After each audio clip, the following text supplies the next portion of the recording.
Iran সহ গোটা মুসলিম বিশ্ব এতদিন ধরে যা চেয়েছিল, এবার সেই স্বপ্নই সত্যি হতে যাচ্ছে মধ্যপ্রাচ্যে। মধ্যপ্রাচ্যের মাটি থেকে অবশেষে মার্কিন আধিপত্যবাদ, মার্কিন সাম্রাজ্যের শক্তি এবার শেষ হতে যাচ্ছে। মার্কিন যুক্তরাষ্ট্রকে ইরান এই যুদ্ধে পরাস্ত করবার পর আমেরিকার জন্য আর কোনো পথ খোলা নেই মধ্যপ্রাচ্য থেকে পাততাড়ি গুটিয়ে নেওয়া ছাড়া।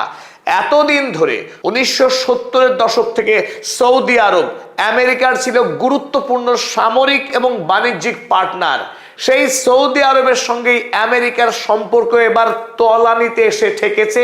খোদ মোহাম্মদ বিন সালমান ডোনাল্ড ট্রাম্পকে বাধ্য করছেন তার দেশ থেকে মার্কিন সেনা প্রত্যাহার করতে। আর যদি সৌদি আরবের সঙ্গে মার্কিন সাম্রাজ্যের সম্পর্ক না থাকে, গোটা পৃথিবীর ভূ রাজনীতি আমূল বদলে যাবে। কারণ এই সৌদি আরবের উপর ভর করেই এতদিন বিশ্বে শাসন করছিল আমেরিকা যুক্তরাষ্ট্র। হ্যাঁ, এতে এতটুকু ভুল নেই, কারণ আমেরিকার ডলারের যে শক্তি তৈরি হয়েছিল তার ভিত ছিল আরবের তেল। এই ডলারের মাধ্যমে তেল বিক্রি করার ফলেই আমেরিকার ডলার হয়েছিল পেট্রো ডলার, আর আমেরিকার সাম্রাজ্য হয়েছিল পৃথিবীর অসম্ভব শক্তিশালী একটা সাম্রাজ্য।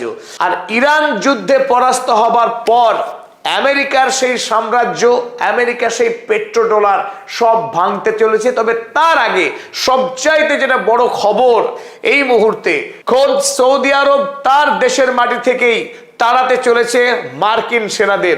আজকের টাইমস অফ ইন্ডিয়া কাগজে খুব মজার একটা সংবাদ প্রকাশিত হয়েছে। সেখানে খুব দৃঢ়তার সঙ্গে লেখা হয়েছে, Saudi to kick out US troops. ভারতের একটি সংবাদপত্র এত সাহসী, এত বলিষ্ঠ সংবাদ প্রকাশ করেছে। সরাসরি লেখা হচ্ছে এখানে, Saudi to kick out US troops.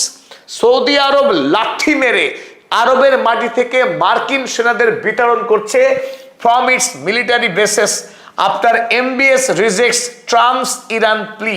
Saudi আরবে যে মার্কিন ঘাঁটি ছিল, বিশেষ করে প্রিন্স সুলতান এয়ারবেস, যেটি আমেরিকা এবং সৌদি আরব উভয় দেশের জন্যই অত্যন্ত গুরুত্বপূর্ণ ছিল, সেই সুলতান এয়ারবেস থেকেই আমেরিকাকে তাদের দেশের সেনাকে প্রত্যাহার করতে হচ্ছে। তার কারণ এমবিএস রিজেক্টস ট্রাম্পস ইরান প্লি। ইরানের সঙ্গে যখন আমেরিকা যুদ্ধে জড়িয়ে পড়ে, সৌদি আরব সেই যুদ্ধে সব রকম দূরত্ব বজায় রাখার চেষ্টা করে। এমনকি যখন ইরান হরমুজ প্রণালী দখল নিয়ে রীতিমতো বিশ্ব অর্থনীতিকে বন্দী করে ফেলে, আমেরিকা বিশাল চাপে পড়ে যায়। সেই সময়ে ডোনাল্ড ট্রাম্প হুঙ্কার দিয়ে ঘোষণা করে তিনি অপারেশন প্রজেক্ট ফ্রিডম শুরু করবেন, অর্থাৎ হরমুজ প্রণালীকে ইরানের হাত থেকে তিনি মুক্ত করবেন। এই জন্যে তিনি আহ্বান করেছিলেন ইউরোপ এবং আরবের একাধিক রাষ্ট্রনায়কদেরকে তার সেনাদের সঙ্গে যুক্ত হয়ে ইরানের হাত থেকে হরমুজ প্রণালীকে মুক্ত করবার জন্য। কিন্তু সেই ডাকে প্রথম যিনি বেঁকে বসেন তার নাম এমবিএস। মোহাম্মদ বিন সালমান কোনোভাবেই আমেরিকার পাতা ফাঁদে পা দেয়নি। সেই সময় এমবিএস দাবি করেছিলেন, যদি ইরানের বিরুদ্ধে লড়াইয়ে সৌদি আরব সঙ্গ দেয় তাহলে ইরান ছেড়ে কথা বলবে না। সৌদি আরবের ওপরেও ইরান মারাত্মকভাবে আক্রমণ শুরু করবে, আর তাতে গোটা রিজিয়নে অর্থাৎ গোটা মধ্যপ্রাচ্য জুড়ে এই যুদ্ধ ছড়িয়ে পড়বে। তাছাড়া সৌদি আরব একটি বিষয় খুব স্পষ্ট করে বুঝতে পারছিল, আমেরিকা ইরানের বিরুদ্ধে লড়াইয়ে কোনোভাবেই জয়ী হবে না।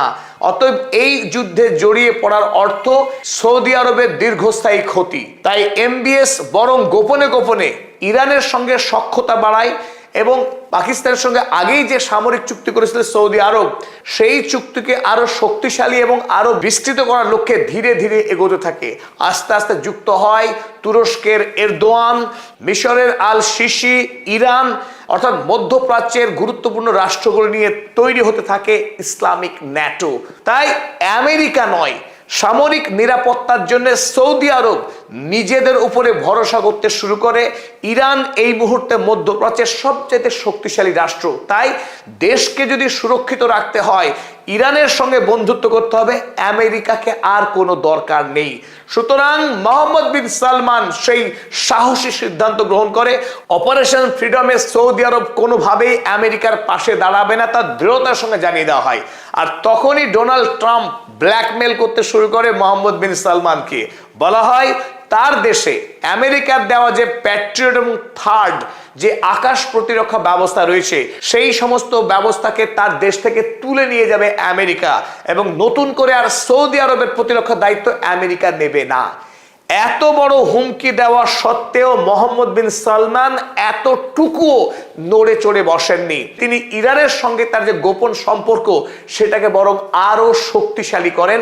অতীতের শিয়া সুন্নি এই সমস্ত ফারাক মুছে দিয়ে এবার মধ্যপ্রাচ্যের দুটি বৃহৎ শক্তিশালী রাষ্ট্র, একদিকে সৌদি আরব যার কাছে রয়েছে সীমাহীন অর্থনৈতিক শক্তি, অপরদিকে ইরান যে আমেরিকাকে যুদ্ধে হারিয়ে প্রমাণ করেছে তার কাছে কত বড় সামরিক শক্তি রয়েছে, কত বড় বিজ্ঞানের শক্তি রয়েছে। এই দুটি রাষ্ট্র যখন যুক্ত হবে একসাথে, আর তার সঙ্গে যখন যুক্ত হচ্ছে ন্যাটোভুক্ত তুরস্কের মতো রাষ্ট্র, পারমাণবিক শক্তিধর পাকিস্তানের মতো রাষ্ট্র এবং ইসলামিক বিশ্বের সবচাইতে বড় সৈন্যবাহিনী এবং সামরিক অস্ত্রশস্ত্রে সজ্জিত মিশরের মতো দেশ, তখন আর মধ্যপ্রাচ্যকে নতুন করে দখল করে শোষণ করার মতো শক্তি পৃথিবীতে আর থাকতে পারে না। সুতরাং সৌদি আরব এই মুহূর্তে বলিষ্ঠভাবে সিদ্ধান্ত নিয়েছে আমেরিকার সঙ্গে আর চামচাগিরি করবে না। তাই এই মুহূর্তে ডোনাল্ড ট্রাম্প তিনি বড্ড চটে আছেন এমবিএস এর উপর। তাই ধীরে ধীরে এখন তিনি ঠিক করেছেন সৌদি আরবের সঙ্গে আর ঘনিষ্ঠ বন্ধুত্ব নয়, এমনকি সেনাও তিনি রাখবেন না। খুব অল্প সময়ের মধ্যেই সৌদি আরব থেকে মার্কিন সেনা প্রত্যাহারের কাজ তিনি শুরু করতে যাচ্ছেন। আর এই খবরে গোটা বিশ্ব সরগরম। তাই অচিরেই যে স্বপ্ন মুসলিম বিশ্ব দেখে আসছিল যে নিজেদের মধ্যে অবিশ্বাস হানাহানি বন্ধ করে কবে এই মুসলিম রাষ্ট্রগুলো ঐক্যবদ্ধ হবে, কবে আমেরিকার উপর তাদের যে অন্ধ নির্ভরতা সেটা কমাবে এই মুসলিম রাষ্ট্রগুলো। কারণ আমেরিকা শোষণের উদ্দেশ্যেই মধ্যপ্রাচ্যে বিরাজ করে। আমেরিকা কোনো রাষ্ট্রকে সুরক্ষা দেওয়ার জন্য নয়, আমেরিকা এই রাষ্ট্রগুলোকে শোষণ করবার জন্যই এতদিন ধরে মধ্যপ্রাচ্যে তার সামরিক শক্তি প্রদর্শন করে এসেছে।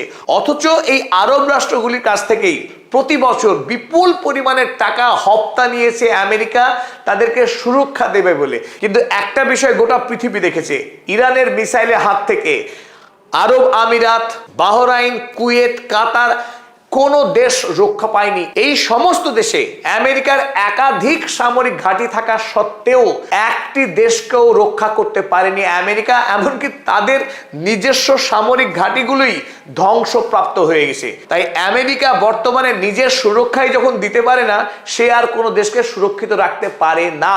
তাই এই মুহূর্তে আরব বিশ্বের রাষ্ট্রগুলো বুঝতে শিখেছে যে তারা যদি ঐক্যবদ্ধ হয় আর্থিক এবং সামরিকভাবে, তারা একে অপরের প্রতি যদি নির্ভরশীলতা বাড়ায়, পৃথিবীর আর কোনো রাষ্ট্রকে দরকার নেই তাদেরকে পাহারা দেওয়ার জন্য।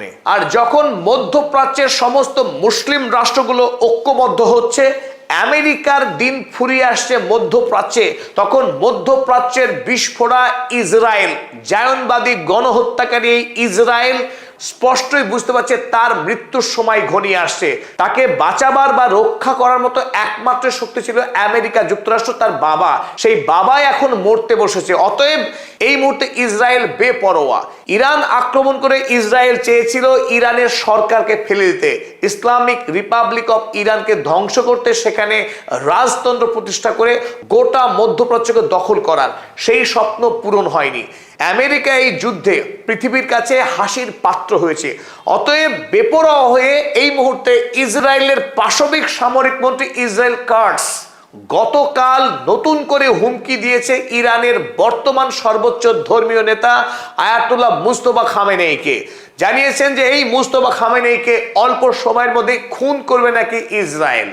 যখন 4 জুলাই 3.5 কোটি মানুষের উপস্থিতির মধ্য দিয়ে জানাজা হতে যাচ্ছে শহীদ আয়াতুল্লাহ আলী খামেনেইর, গোটা পৃথিবীর কোনো মানুষ তার বিদায়ী জানাজায় এত মানুষের দোয়া পাননি। সেই দোয়া পেতে যাচ্ছেন আয়াতুল্লাহ আলী খামেনেই। তখন তার পুত্র ইরানের সর্বোচ্চ ধর্মীয় নেতা মুস্তফা খামেনেইকে খুন করার হুমকি দিচ্ছেন এই দানবিক ইসরায়েলি মন্ত্রী। তিনি বলছেন Mustafa Khamenei he should know that he is marked for death। অর্থাৎ মুস্তফা খামেনেইর এটা জানা উচিত যে তার মৃত্যু নির্ধারিত হয়েছে।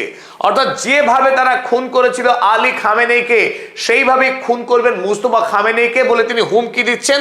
কারণ তার অভিযোগ কি, যে মুস্তফা খামেনেই ইসরায়েলের বিরুদ্ধে নাকি অ্যাগ্রেশন চালাচ্ছে।